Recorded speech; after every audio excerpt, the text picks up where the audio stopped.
Okay, so for this chapter, we're going to go a bit more into doing foreshortening of the body and the figure.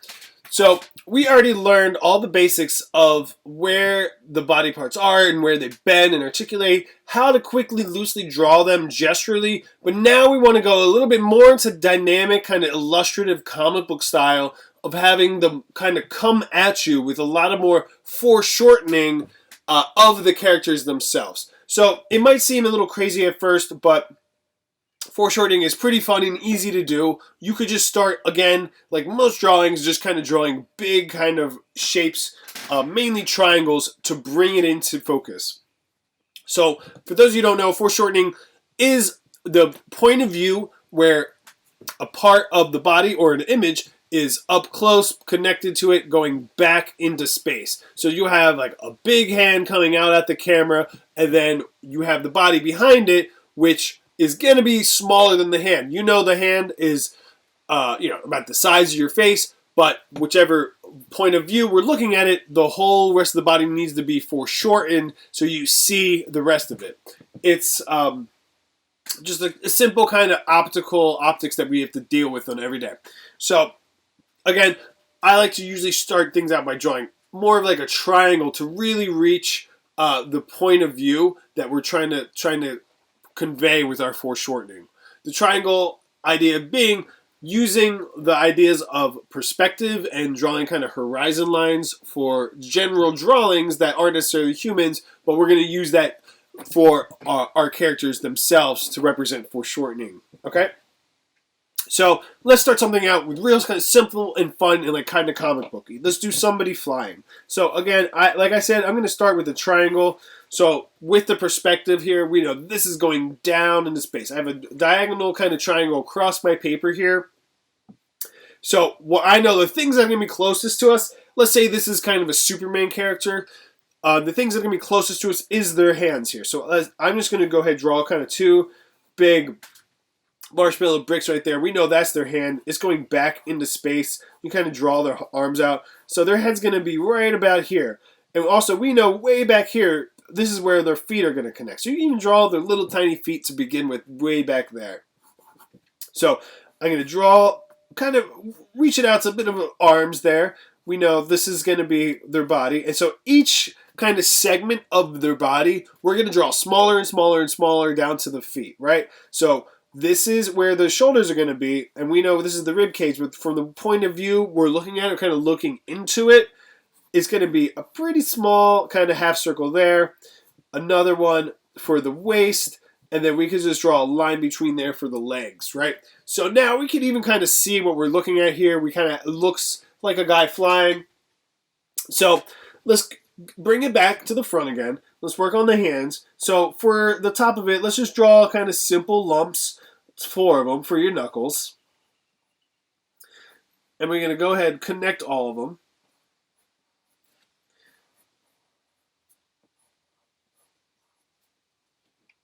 And then you could draw the thumb that goes in. And usually goes 2 around the middle finger, from the side of the middle finger. So now, and they're the inside of your body.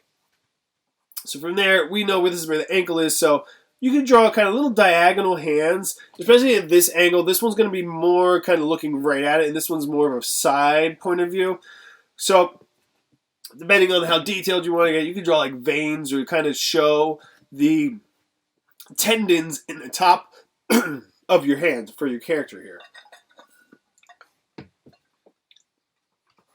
So now we can connect it. We know this is where the wrist is. We can say the elbows are out right in the middle there. So we already drew this whole arm here, so we know where the middle of the elbows are.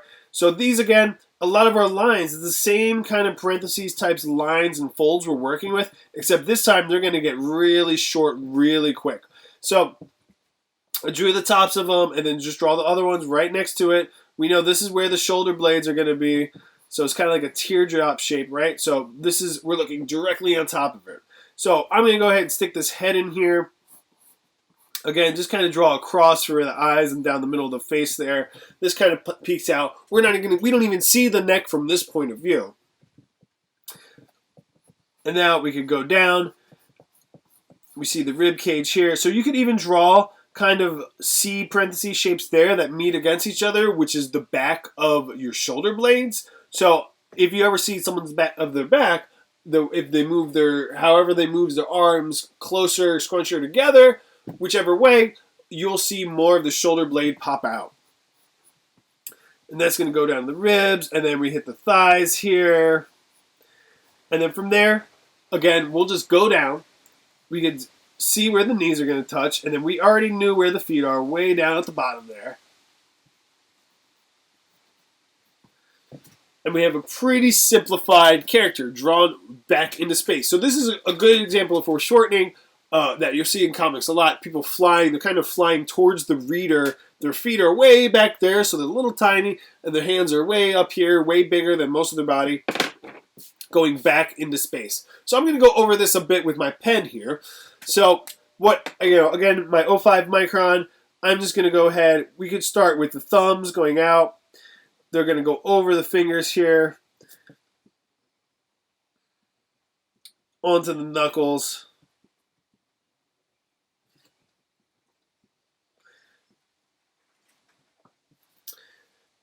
onto the other hand,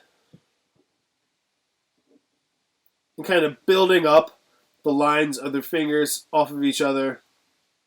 Work on the knuckles. Again, this one you might see more of the tendons. I can just draw some right in there, some lines.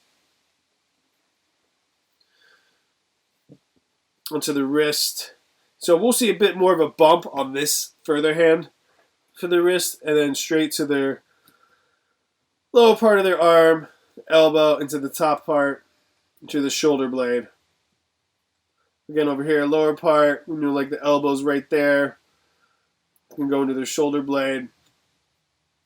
I'm going to go ahead and let's draw a face on this character. You can draw whatever kind of character you want. I drew this lineup so I know where the eyes are going to be. I'm going to go down, just draw their nose there, whatever character. You know, maybe he's like a kind of happy Superman type character.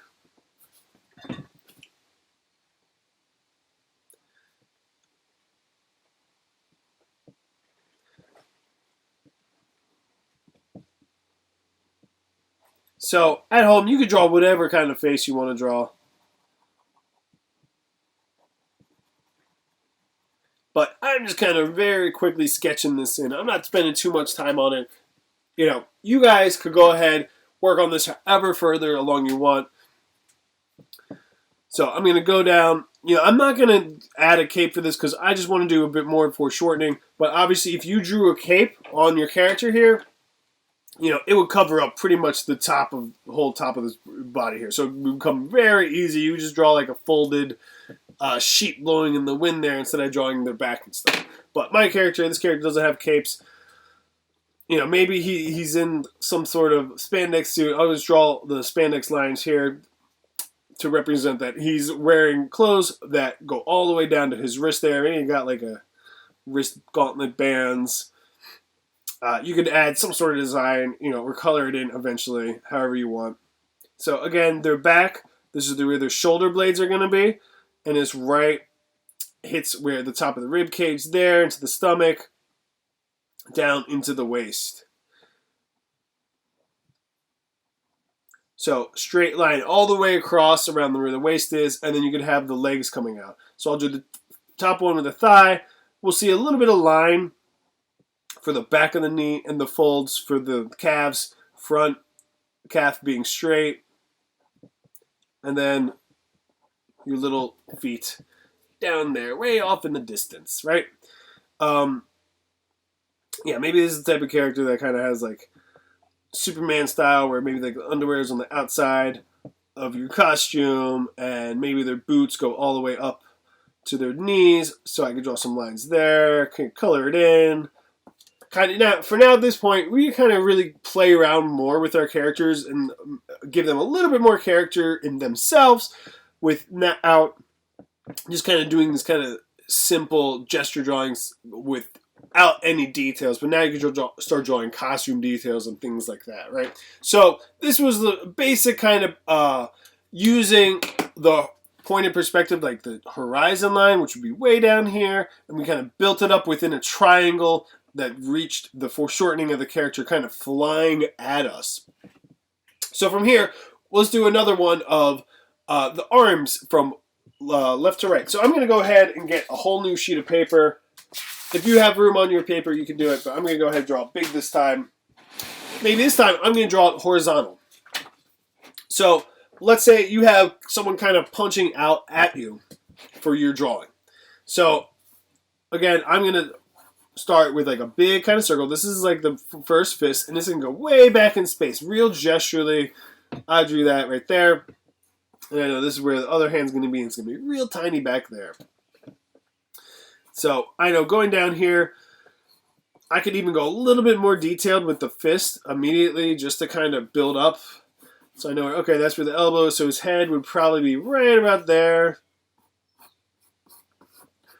And then I'm going to have them like kind of running too. So I'm going to do another gesture of the top of their leg, like this. But then their back one is way far away and gets really tiny back there, right? So this is a pretty big, very big gesture going on here, where we have a lot of this character go really far back into space. So we're going to have a real differentiate between the up close and the far away. So again, I just very loosely gestured it out. I'm going to go a little bit deeper into it with the pencil. You know, try to do a little bit more form.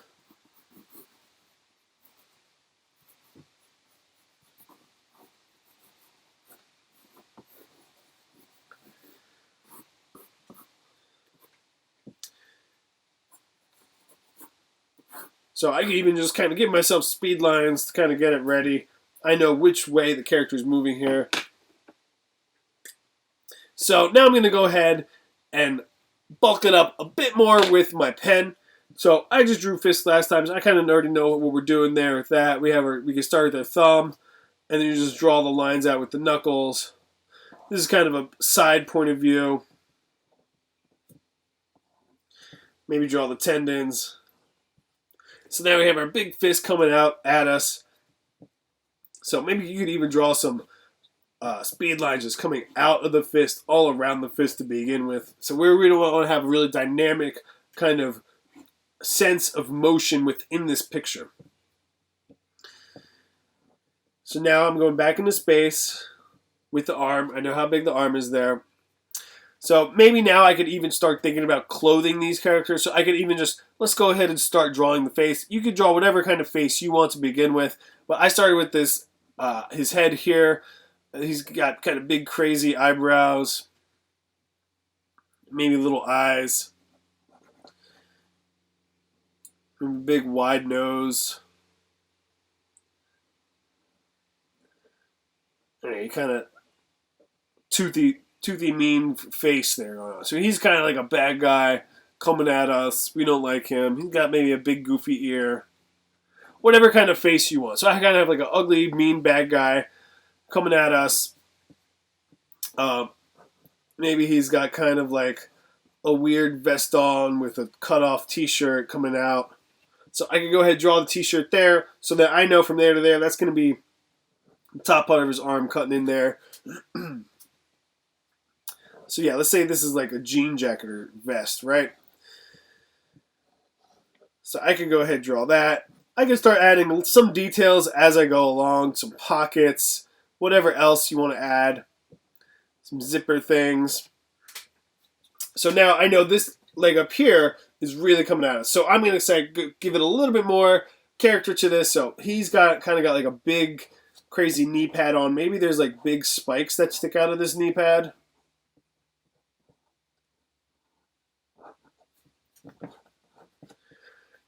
So this is really popping out at us, and then this is his one leg. It's obscuring the rest of his body there. You know, maybe he's got like a belt, like some sort of studded belt on. I could build that up there, because I know this is the top of his thigh, going to meet, and this is going to go straight up around. And then his, again, you can mess around with the ankle wrinkles down there, and then his foot is just kind of just laying flat down there. So again, you guys could be dressing up your character however you want at home. I'm just kind of making a kind of generic, like Batman type thug bad guy. So from there, this is the main leg we see. So now behind him, the characters are going way further back in space, right? So we already have the big hand, the big leg, and is going further and further back. So especially with the leg, let's just keep it from there. We're going to go, we draw this leg is like, get smaller, and now once we hit where the knee is, now the bottom leg is going to get even smaller, and then beyond that, the foot is going to get even smaller than that. So that's like kind of his under of his foot there. You can see the bottom of his shoe. And then same thing with his arm. So we know this is the top part of his arm, and then we hit the elbow, and then from there, that's going to get even smaller, and then even further back into space. We're going to, he just still has his other fist hand right there. So now we have our character coming directly at us from the front, going all the way back into space. Again, you could kind of look at this as a big triangle too. This is our perspective line, the point of visibility, and we're going down. So it ends up being a bit more like a triangle. So a lot of these foreshortening drawings do end up being very triangular. It's a good way to start it. So this is a person kind of coming out at us, right? So let's go ahead and do one more foreshortening. I'm going to go back to a vertical with my pencil. So again, we knew about the triangle stuff. So let's do somebody. Maybe they're falling or they're swimming. Let's just say they're swimming and they're looking scuba diving or something like that, right? So I'm going to start with like a triangle, and this is going to be a little bit looser of a triangle, more gestural, because this is a person that's kind of scuba diving, right? So let's say even like this is where their hands are going to be, and maybe this one is kind of sticking out like that, and we're going to do a foreshortening on this arm too. This is where their head would be. And it goes back into space. And this is their waist. And then maybe this character, they're like kind of scuba diving, floundering around, so their legs are bending in all sorts of crazy ways. And this one goes way back into space. All right, so from here, now because they're building up, I did a real loose gesture, so I could say, let's just start with the hands. Sometimes when you're doing big hands kind of coming at you, you could just draw the fingers themselves as kind of big ovals. Just keep it really simple. So I had that one and this one as well.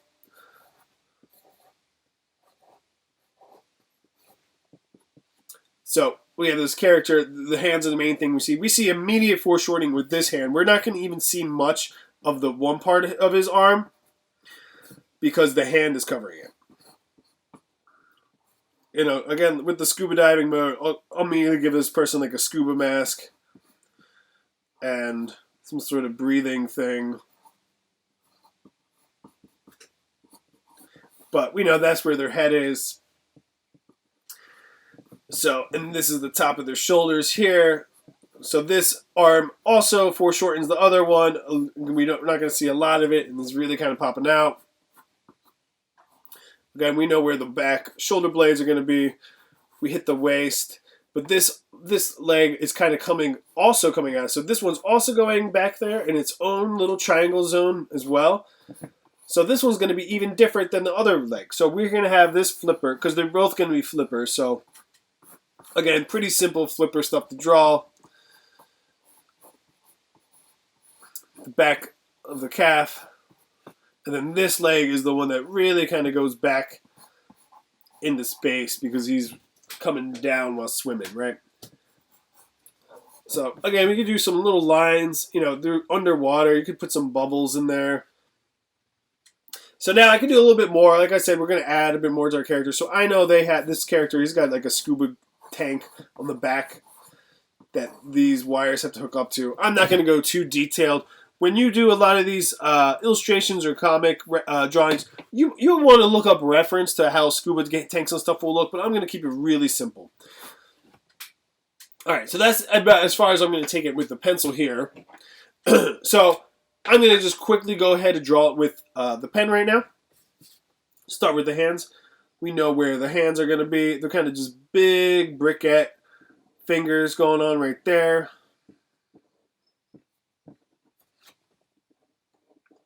Draw the folds of the elbow.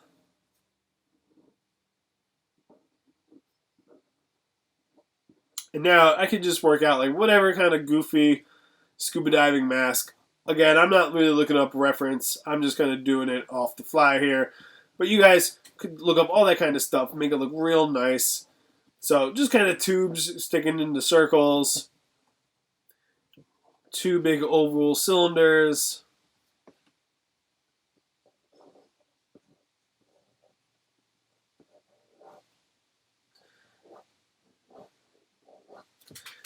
Again, the hands. So the hands are the biggest thing coming at us. Foreshortening, losing that arm. And we're just going back with the body into space.